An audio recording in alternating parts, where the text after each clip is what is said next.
622 میں شجر اسلام کو پروان چڑھتا دیکھ کر کفار و مشرکین بوکھلا گئے۔ اسلام کی روشنی ہدایت کو مزید پھیلتی روکنے سے انہوں نے تمام ترکیبیں آزما لیں،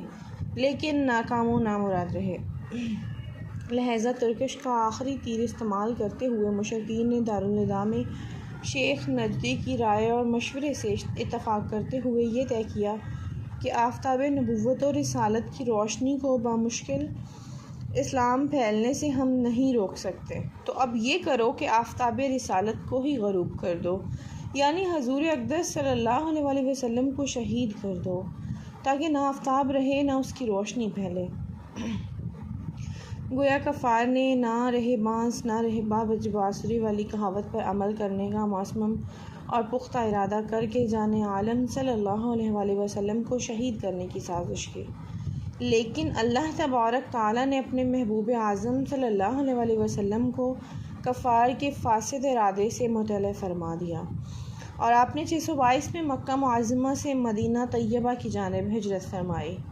جب اہل مدینہ کو رحمت عالم صلی اللہ علیہ وسلم کی ہجرت کی اطلاع ملی تو مدینہ منورہ میں خوشی کی لہر دوڑ گئی۔ لوگ فرت و مسرت سے جھوم اٹھے اور آپ کا شاندار استقبال کرنے کی غرض سے روزانہ مدینہ منورہ سے باہر نکل کر منتظر رہتے۔ بالآخر وقت آ پہنچا کہ آفتاب رسالت و مہتاب نبوت جان عالم و رحمت عالم صلی اللہ علیہ وسلم نے قدوم منعمت الزموم فرمایا، اور وہ دن دوشنبہ مبارکہ کا تھا، اور اسی دن سے ہجری سن قمری ہجری لکھنے کی ابتدا ہوئی۔ حضور اقدس صلی اللہ علیہ وسلم نے مدینہ منورہ میں رونق افروز ہونے کے بعد مسجد قباء شریف کی تحسین و تعمیر فرمائی، اور یہ وہ پہلی مسجد ہے جو اسلام میں تعمیر کی گئی، اور یہ وہ پہلی مسجد ہے جس میں حضور اکرم صلی اللہ علیہ وسلم نے صحابہ کرام کی جماعت کے ساتھ نماز پڑھی ہے۔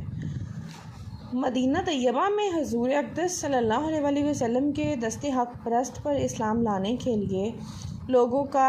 تانتا لگ گیا۔ اطراف کے علاقوں اور قرب و جوار کے دیہاتوں سے گھرہ بندی سے لوگ آ کر داخل اسلام ہونے لگے،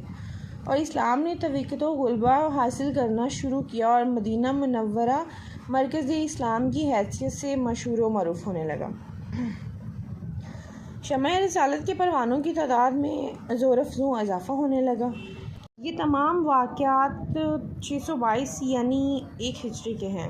اور اس وقت تک رحمت عالم صلی اللہ علیہ وسلم کو اذن جہاد نہ ملا تھا۔ اس وقت تک کوئی بڑی جنگ تو درکار بلکہ معمولی مقاتلہ بھی رونما نہ ہوا تھا، لیکن ہزاروں کی تعداد میں لوگ مشرف با اسلام ہو چکے تھے۔ ان تمام کو کیا تلوار کے بل بوتے پر مسلمان بنایا گیا تھا؟ حاشا للہ حاشا للہ۔ رحمت عالم صلی اللہ علیہ وسلم کی دلکش و دلربا شخصیت، آپ کی شیریں مقالی، تواضع انکساری، اخلاقی محاسن اور اسلام کے حیات بخش اصولوں نے لوگوں کو ایسا گرویدہ اور افریفتہ کر دیا تھا کہ اپنے آبائی باطل دین کو لمحہ واحد میں ترک کر کے پرستار حق میں شامل ہو گئے۔ 1 ہجری 622 یہاں ایک ضروری امر کی بھی وضاحت کرنا لازمی ہے کہ مدینہ منورہ میں جان عالم صلی اللہ علیہ وسلم کی تشریف آوری پر جو لوگ بشوق و اشتیاق اس داخل اسلام ہو رہے تھے، ان میں قوم کے ادبا، فضلہ، امراء، علماء، صلحاء، روسا، امراء اور حکماء بھی شامل تھے۔ وہ تمام صرف رواداری یا دیکھا دیکھی کی وجہ سے اسلام میں داخل نہیں ہوئے تھے، بلکہ انہوں نے رحمت عالم صلی اللہ علیہ وسلم کے اوصاف کو دیکھا، جانچا، ٹٹولا، پرکھا اور صداقت پر مبنی پا کر اقرار توحید و رسالت کیا تھا، یہاں تک کہ اسلام کی سخت ترین دشمن قوم یہود کے جید اور مایہ ناز علماء و فضلاء نے بھی سابقہ کتب سماوی کی روشنی میں اسلام کو حق پایا اور دولت اسلام کی سعادت حاصل کی۔